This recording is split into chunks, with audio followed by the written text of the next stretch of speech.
Good morning. আবারও একটি নতুন ভিডিওতে তোমাদের সবাইকে ওয়েলকাম জানাচ্ছি। আশা রাখছি সবাই খুব ভালো আছো, সুস্থ আছো। আমিও ঠাকুরের ইচ্ছায় ভালো আছি।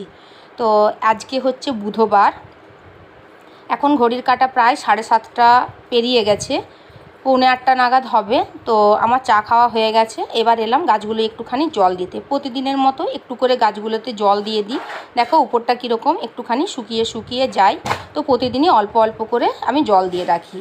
আর এইখানে যে সাদা বাটিতে জলটা দেখছো, এগুলো গাছের গোড়াতে দিয়ে দিলাম, কারণ এই জলটা আমি বাটিতে ভরে রাখি, পাখিগুলো এসে খায়, পায়রা বা ঘুঘু। এই দেখো এখানে আমি এক ভর্তি জল দিয়ে রাখি, ওরা এসে খায়। তো চলো এবারে রান্নাঘরে যাই। রান্নার কাজ অনেকটা আগিয়ে রেখেছি। চলো এখন রান্নাঘরে একবার গিয়ে দেখি। চলো, ঘড়ির কাঁটা এখন 9:20। অনেকটা রান্নার কাজ আগিয়ে রেখেছি। এইদিকে আমি এখানে হচ্ছে মুসুরির ডাল করেছি, এটা হচ্ছে পেঁপে আর গাজর দিয়ে করেছি। আর এখানে আলু সিদ্ধ করেছি, আলুগুলো এরপর ছাড়াবো। আর এইখানে একটুখানি মশলা করেছি, পেঁয়াজ, টমেটো, অল্প একটুখানি আদা রসুন পেঁয়াজের পেস্ট দিয়েছি, কাঁচা লঙ্কা, শুকনো লঙ্কা দিয়ে এটা একটুখানি মশলাটা করেছি। এই আলুটা এর সঙ্গে মাখাবো, কারণ এখন আজকে তো ছুটি আছে, ওই জন্য সবাই এখন মুড়ি খাবে, তার জন্য। আর এইদিকে হচ্ছে দেখো পটল আর আলুর তরকারি করব। পটলগুলো লম্বা লম্বা করে কেটে ধুয়ে রেখেছি। এই আলুর এটা করার পরে আমি পটলগুলো ভাজবো, আর এখানেও এই আলুগুলো পটলের সঙ্গে দেবো, মানে পটল আলুর দম। আর এইদিকে আমি পেঁয়াজ আর টমেটো এখানে রেডি করে রেখেছি। আর এখানে মাছটা ফ্রিজ থেকে বের করানো আছে, এই দেখো জলে দেওয়া আছে মাছটা। আগে পটল আলু তরকারিটা করব, তারপর মাছ করব। এইদিকে ভাতটাও বসিয়ে দিয়েছি, ভাত ফুটছে। আর একটু আগে দুধ এলো, দুধটা বসানো হয়নি, দুধটা একটুখানি বসিয়ে দিই, দুধটা একটুখানি হোক এখানে।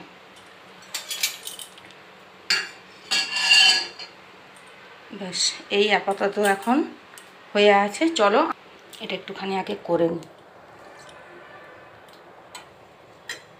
চলো আলুটা আগে ছাড়িয়ে মেখে নিই। দেখো এখানে আলুটাকে রেডি করে নিয়েছি, সুন্দর করে মেখে নিয়েছি। আর এদিকে দুধটাও হয়ে গেছে। চলো দুধটা এবারে নামিয়ে নিই, কারণ দুধটা অনেকক্ষণ ধরেই ফুটছে। আর এদিকে পটলগুলো ভাজা হচ্ছে। চলো আগে পটলের তরকারিটা একটু করে নিই। চলো এবার মাছগুলো ভেজে নিই।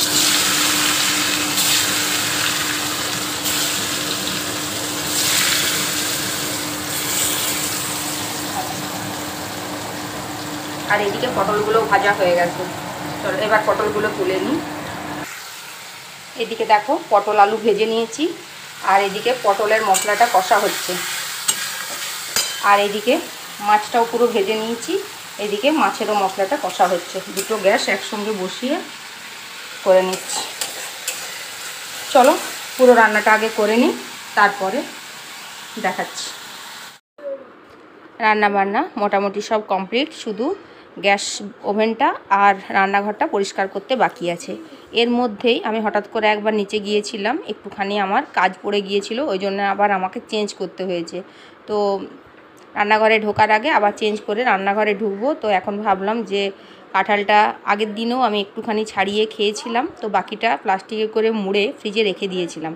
তো এখন ভাবলাম পুরোটা বার করে এয়ারটাইট কন্টেনার টিফিন কৌটোর মধ্যে ভরে, তারপর আবার কেউ যদি একটুখানি খায় তো খাবে, না হলে আবার ফ্রিজে রেখে দেবো। তো তার জন্য দেখো এখানে কাঁঠালটা খুব সুন্দরভাবে ছাড়িয়ে নিচ্ছি। আর যেমন কোয়াগুলোও খুব সুন্দর হয়েছে, আর তেমনি কাঁঠালটা অপূর্ব সেন্ট ছিল আর সুন্দর মিষ্টি ছিল, মানে খেয়ে একদম পুরো শান্তি।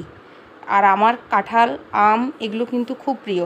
বছরের একবারই একটা টাইমই পাওয়া যায়, তো এই বছর একবারও খাওয়া হয়নি। তো সেই দিনে দেখলে বাজার গিয়েছিলাম, ওই জন্য এটা নিয়ে এসেছিলাম। একটা ছোটো মতোই নিয়ে এসেছিলাম। এর আগে একদিন, মানে আগের দিনে আমি একটুখানি ভেঙেছিলাম, মানে কয়েকটা কোয়া বের করেছিলাম, তো বাকিটা প্লাস্টিকে মুড়িয়ে ফ্রিজে রেখে দিয়েছিলাম।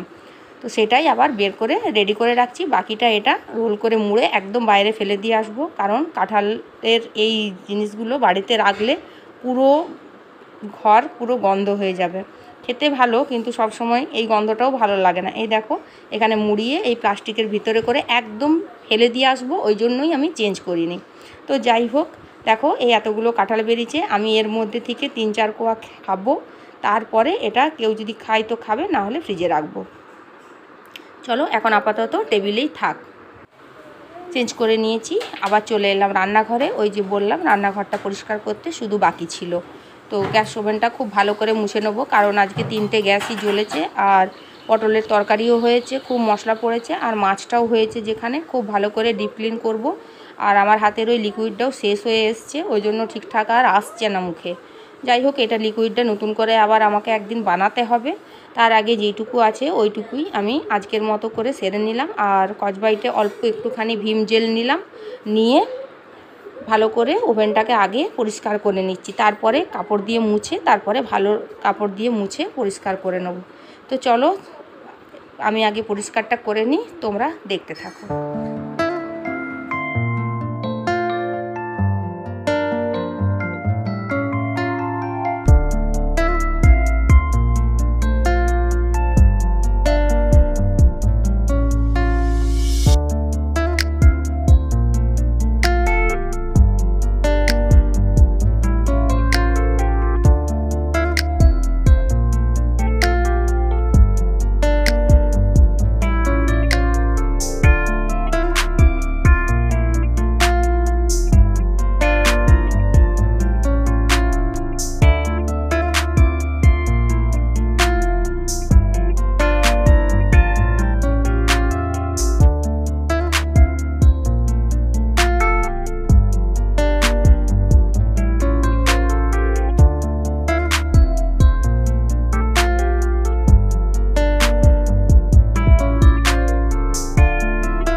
তো চলো এখানে দেখো গ্যাস বার্নারটা খুব সুন্দর করে পরিষ্কার করে নিয়েছি, একদম ডিপ ক্লিন করে নিয়েছি, খুব চকচকে লাগছে না। যাই হোক, এটা অল্প একটুখানি লিকুইড দিয়ে পরিষ্কার করলেই খুব চকচকে হয়ে যায়। এবারে ওভেন বার্নারের যে উপরের ইয়েগুলো আছে ওগুলোও ধুয়ে নিয়েছি ভালো করে স্কচব্রাইট দিয়ে, এবারে যথাস্থানে রেখে দিলাম, তারপরে বার্নারটা সেট করে নিলাম। রান্নাঘর পরিষ্কার করার আগেই আমি কিন্তু আগে খেয়ে নিয়েছি, আর দুটো ছেলেকেই খাইয়ে দিয়েছি, ওর বাবাও খেয়ে নিয়েছে। তারপরে উনি একটু বেরোলেন দোকানে কিছু জিনিস আনার জন্য, আর আমার হাতে যেখানে সময় ছিল তার জন্য আমি এই কাজ নিয়ে বসে পড়েছি। এবার দেখো বসে পড়েছি রান্নাঘরের এইগুলো মুছতে। কলিং দিয়ে একটুখানি চেপে চেপে মুছে দিলেই পরিষ্কার হয়ে যায়। তো বেশিরভাগ জলের দাগ হয়েছিল, তো ওই জন্যই বসে গেলাম, হাতে যেহেতু একটুখানি টাইম ছিল তার জন্যেই সব কিছুই পরিষ্কার হলো। এগুলোও অনেক নোংরা হয়েছিল, তো এগুলোই আমি 15 দিন ছাড়া একবার করে পরিষ্কার করে নিই। খুব বেশি অপরিষ্কার হওয়ার আগে অল্প অল্প করে নিলে খুব একটা বেশি এগুলোতে চাপ পড়ে না। তো তার জন্য আজকেও হাতে একটুখানি টাইম ছিল, তো ভাবলাম একটুখানি মুছে নিই। ফাইনালি লুক দেখো, পুরো ওভেন পরিষ্কার করে নিয়েছি খুব সুন্দরভাবে, আর রান্নাঘরও পরিষ্কার করে নিয়েছি। ওইদিকে ভাতও হয়ে গেছে, ঢাকা দিয়ে রেখে দিয়েছি, আর এগুলোও দেখো সুন্দরভাবে মুছে নিয়েছি, পুরো চকচক করছে। তো চলো রান্নাঘরের কাজ কমপ্লিট, একদম আসবো ভাত খাওয়ার আগে। দেখি আজকে কি কি রান্না করলাম। এখানে দেখো ডাল আছে পেঁপে আর গাজর দিয়ে, আর এইখানে আছে পটল আলুর তরকারি, আর এইখানে আছে মাছটা।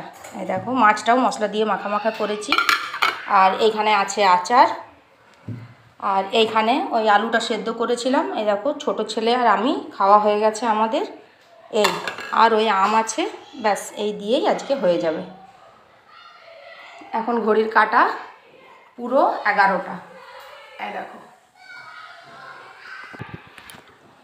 আর এইদিকে দেখো পুলে সবাই নেমে গেছে, এই দেখো।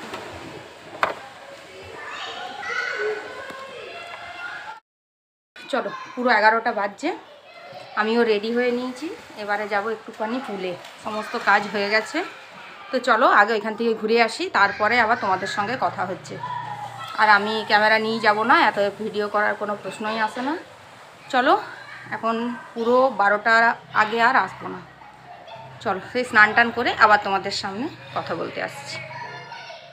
ঘড়ির কাঁটা এখন 12:30, 12:15 দিকে পুল থেকে উঠে এলাম। হ্যালো।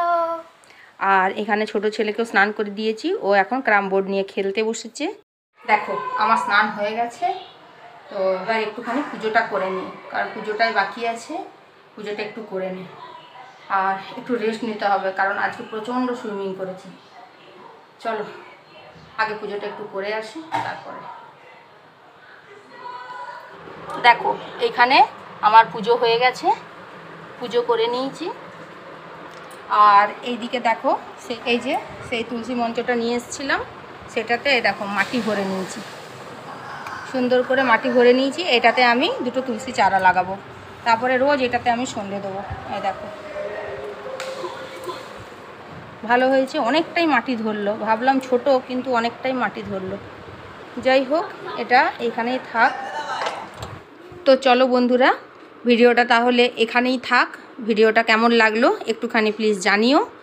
দেখা হচ্ছে পরের আরেকটি নতুন ভিডিওর সাথে। ততক্ষণের জন্য সবাই ভালো থাকবে, সুস্থ থাকবে আর সাবধানে থাকবে। টাটা।